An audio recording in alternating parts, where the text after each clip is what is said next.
You're watching WNDU TV. News Center 16 at noon starts now. Breaking news at noon.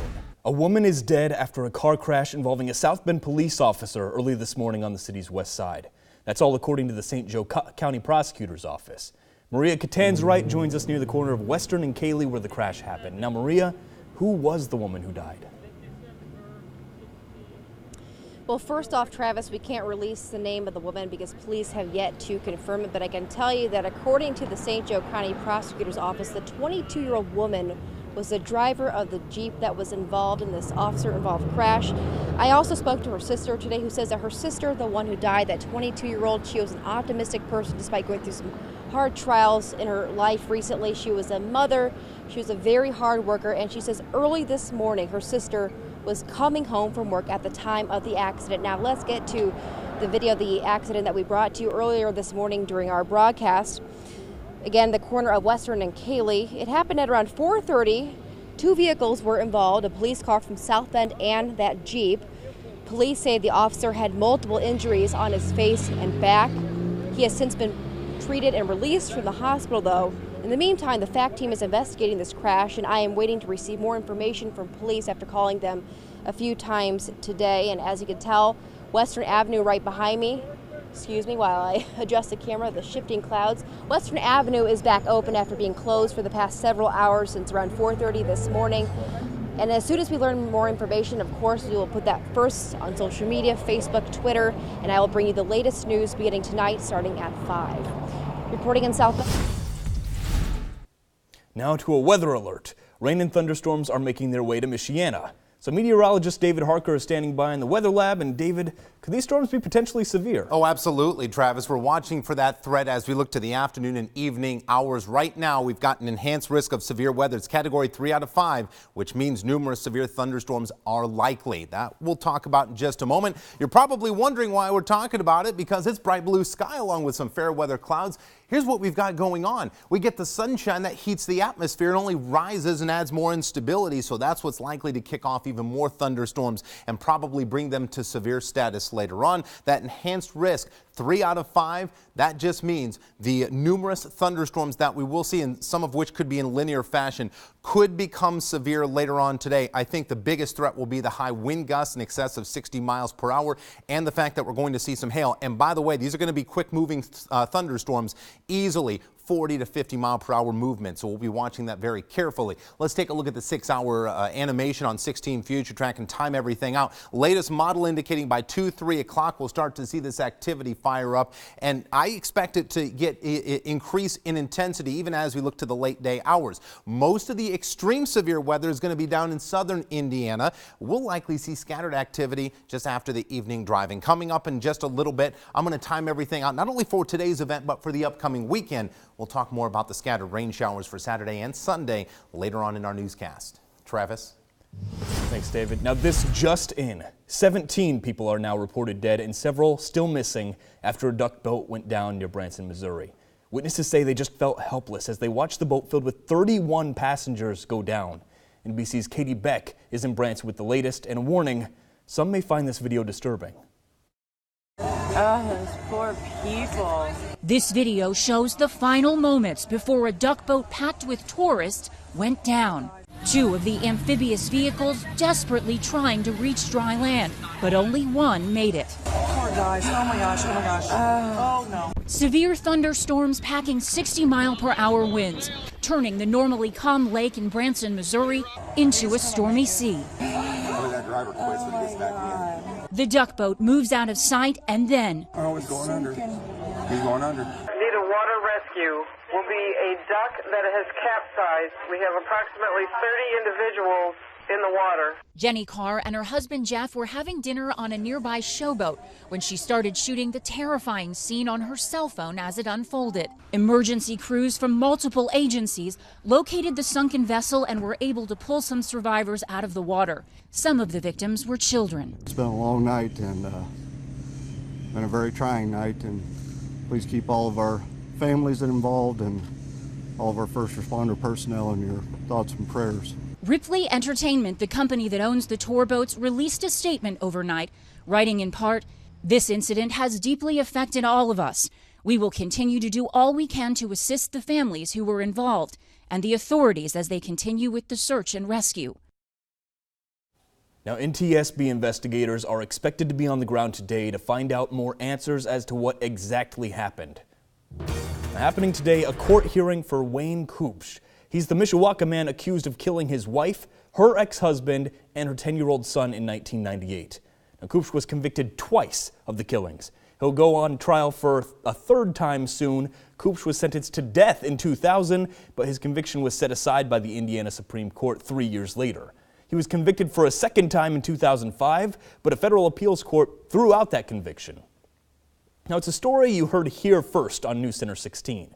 Police say a Mishawaka woman has been arrested for hitting and killing her neighbor's son with her SUV. Kayla Bennett has been charged in the June 1st death of 7-year-old Bryson Council. Police say she was under the influence of marijuana when the crash happened. Police say on June 1st, Bryson and his sister were playing in the family's backyard off of 6th Street in Mishawaka. That's when Bennett, who's their neighbor, pulled into the yard. She ran over Bryson and he was taken to the hospital where he died. Bryson's mother told police just 1 day before she asked Bennett to stop parking in the yard. Now, charging documents say lab tests indicate Bennett had active and inactive marijuana in her system at the time. Now, Bennett told investigators she smoked marijuana the night before the crash. Developing now, a baby is in intensive care and the father is in the St. Joseph County Jail on child abuse charges. 25-year-old Cody Balanzig faces up to 16 years in jail. Prosecutors say he repeatedly hit and shook the baby because she wouldn't stop crying. His bond is set at $5,000. And meanwhile, the suspect in an Indiana cold case appeared before a judge Thursday morning. 59-year-old John Miller is charged in connection to one of Fort Wayne's most notorious cases. He's facing felony murder and child molesting charges in the connection of the killing of 8-year-old April Tinsley 30 years ago. Now, according to the affidavit, Miller confessed to the murder when police arrived at his home on Sunday. Recently, new DNA technology connected Miller to evidence found at the crime scene. And if convicted, Miller faces up to 100 years in prison. He is to be held without bond until he appears in court again on August 3rd. Now, happening now, police are looking for up to 10 intruders who broke into one veteran's home. It happened while he was away visiting relatives, and police say the home was ransacked, so the thieves took guns and prescription medicine. Some of the culprits were captured on video, and police are asking for your help with catching them. It's safer in Vietnam than it is here. Last night, that's how I felt. I doubled my dose of medicines, which I had to go over to the VA in Crown Point. Now, the incident took place on property in the Kingsbury Industrial Park. And a Michigan woman is speaking out after her husband set her on fire. The incident happened at their home in Oakland County, and her husband has admitted to setting the blaze, all because she didn't take care of the cat's litter box fast enough. He took the gasoline can and doused my leg with the gasoline can. I was wearing sweats, reached down with a lighter, lit my pants on fire and lit the floor on fire and walked away. Garnet is still living in that torched up trailer, but she's saving her money. Her husband has been sentenced to 135 months to 50 years in prison. Now, President Trump is speaking about his relationship with Vladimir Putin in a new interview with CNBC. This after revealing he will invite the Russian leader to the White House. Now, the announcement, it's shocking even top officials inside the Trump administration. Here's NBC's Kristen Welker. This morning, President Trump is extending an open hand to Russian President Vladimir Putin, inviting him to the White House this fall for a second summit, while also issuing a stern warning in a new interview this morning with CNBC. Getting along with President Putin, getting along with Russia is a positive, not a negative. Right. Now, with that being said, if that doesn't work out, I'll be the worst enemy he's ever had. The worst he's ever had. The president also lashing out at his predecessor. Look at all of the things that I've done. Nobody else did what I've done. Obama didn't do it. Obama was a patsy for Russia. He was a total patsy.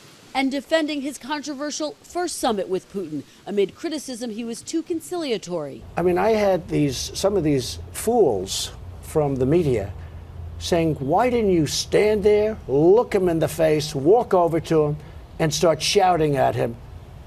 I said, is these people crazy? I want to make a deal. I want to make a deal. You can't do that. But in a remarkable moment, his own top intelligence director, Dan Coats, was caught off guard when asked by NBC's Andrea Mitchell about that new Putin invitation announced by the White House on Twitter. We have some breaking news. The White House has announced on Twitter that Vladimir Putin is coming to the White House in the fall. Say that again? Okay. Yeah. That's going to be special. The Senate's top Democrat, Chuck Schumer, blasting the president, saying in a statement, until we know what happened at that 2-hour meeting in Helsinki, the president should have no more one-on-one interactions with Putin. It comes as the president has spent the past week under fire for his handling of the Russia summit. Earlier this week, Mr. Trump forced to clarify that he does hold Russia responsible for meddling. And in the most recent reversal, the White House announcing the president disagrees with an offer made by Putin in Helsinki that would have allowed Russia to question U.S. officials in exchange for Putin making those 12 Russian intelligence officers recently indicted available for questioning by the U.S. The resolution is agreed to. But on Thursday, the Senate rejected that proposal in a rare rebuke, voting 98-0 to oppose allowing U.S. officials to be interrogated by Russia.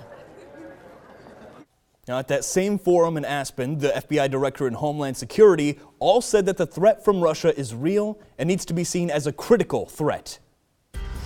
Now, back at home, a stalled downtown South Bend housing project should start seeing some progress this fall.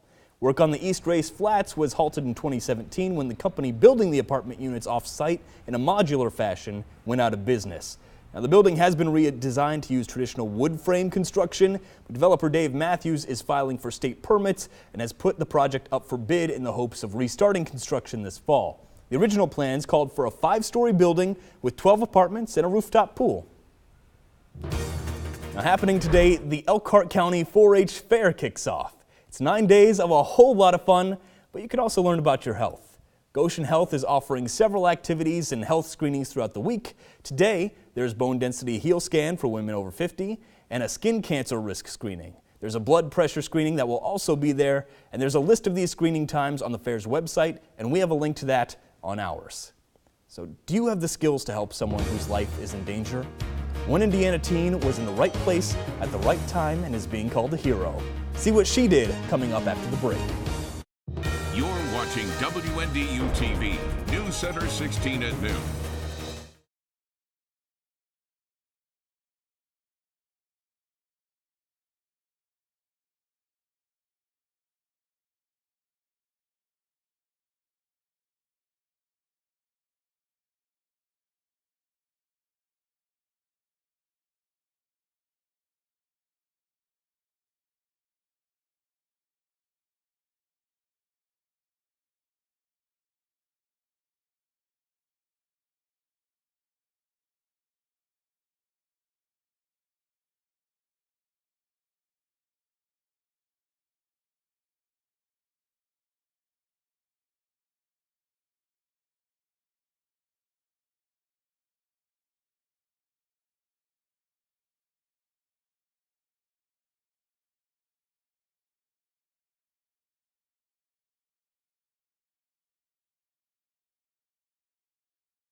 A deadly crash in Allegan County is raising concerns about legal marijuana use and driving.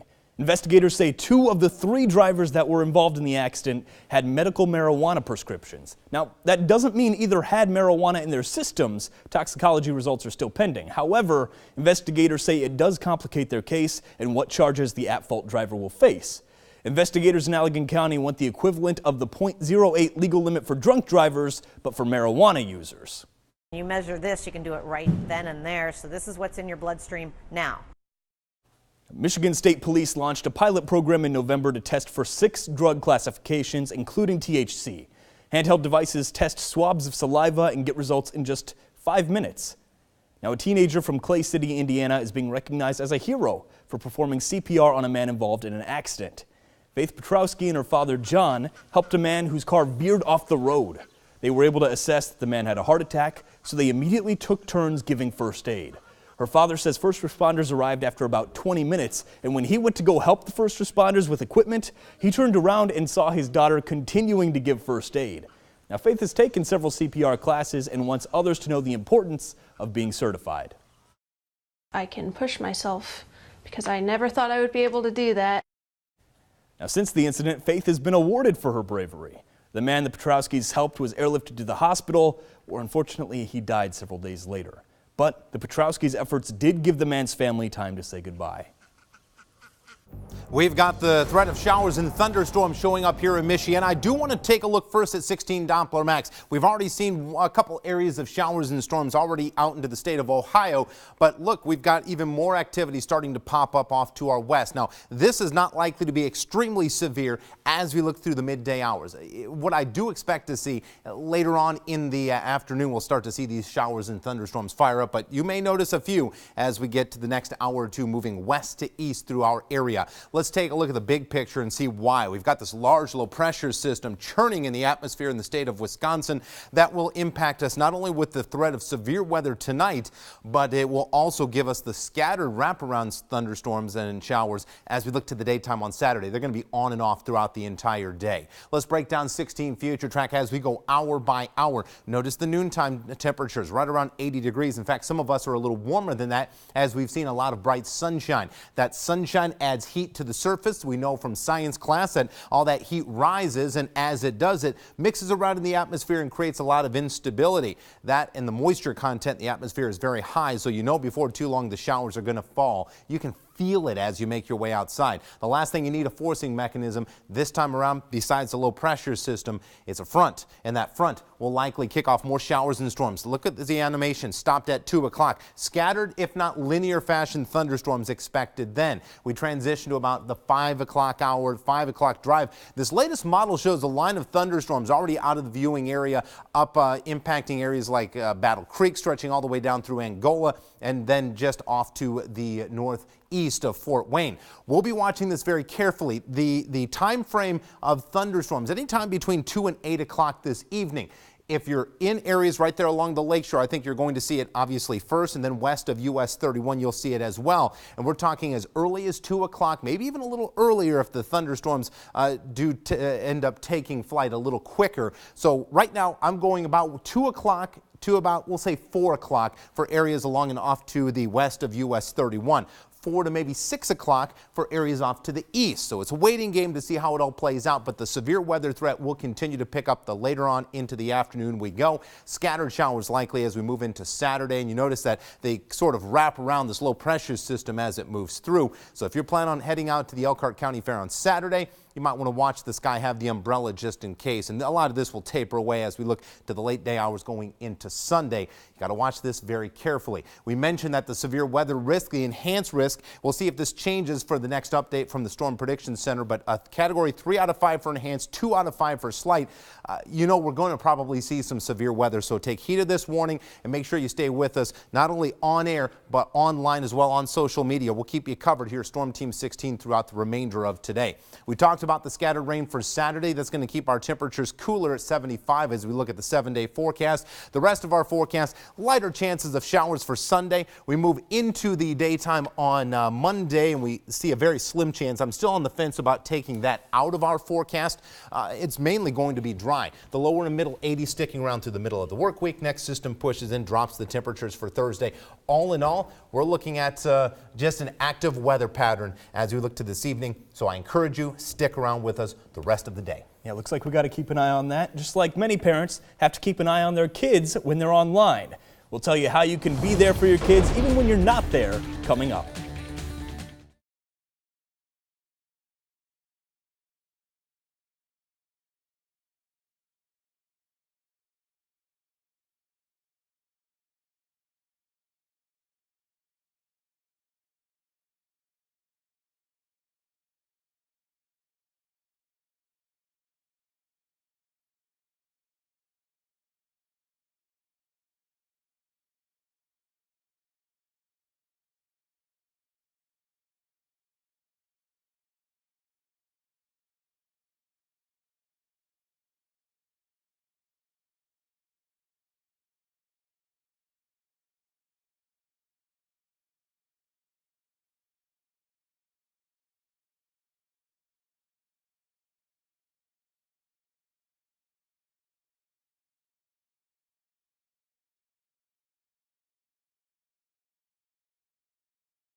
Now, there's new evidence that links too much time in front of screens to ADHD in teens. Now, we told you this story yesterday, but now it's raising questions for many parents about how to manage kids' screen time. If you struggle to track what your kids are doing online, or if it seems hard to enforce rules and limits, you'll really want to pay attention to this next story. Liz McLaughlin explains. Technology can make it easier for parents to monitor kids' online activity, but there are a lot of options. You need to figure out when you're looking for a monitoring service, how is your child using the device? How are they accessing the internet? If kids mainly use a cellular connection, Apple offers built-in tools to monitor activity. Google's Family Link app goes a step further with features to manage screen time. It also allows you to control access to specific websites. You can also control access to certain apps and the ability to download apps. Many carriers also offer parental control plans. Verizon Smart Family includes usage reports, alerts, and location tracking. T-Mobile has a similar service called Family Mode. Both are $10 per month. If your child mainly uses Wi-Fi connected gadgets at home, look for a router with control features, such as Google Wi-Fi for $119. So if it's dinner time and you want the family around the table, you can actually, from your mobile device, pause the Wi-Fi so that no one can get on it, no one's accessing the internet. Disney Circle is another option for $99.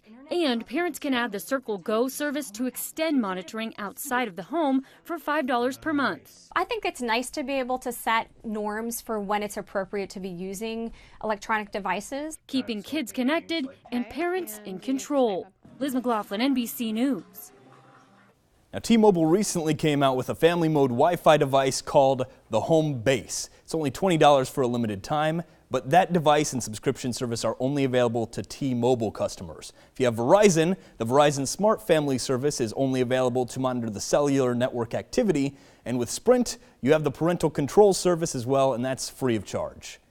Coming up, get ready to grab your plaid shirts for a very unique event in Wisconsin. More details after the break.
Did you know that there's a World Lumberjack Championship? Well, there is, and the competition is in its 59th year in Hayward, Wisconsin. The three-day event started Thursday with more than 100 competitors from all over the world, including men, women, and children. They're all vying for the grand prize of more than $60,000. Events include single buck sawing, standing chop, log rolling, speed climbing, and axe throwing. An estimated 12,000 spectators are expected to attend. Wow. That's a lot. I know. Well, knock on wood that the weather goes smoothly this weekend, and especially throughout today. I think I have some Formica here, but no wood. But nonetheless, we'll be watching for the threat of showers and thunderstorms. We've got more already making the way into the area. If you're along 421 right now, you're already seeing some more starting to fire up. We'll keep you up to speed throughout the remainder of today here on air, online, on social media. Stick with us. All right, well, that's News Center 16 at noon, and thank you so much for joining us. Our next newscast is at 5. See you later.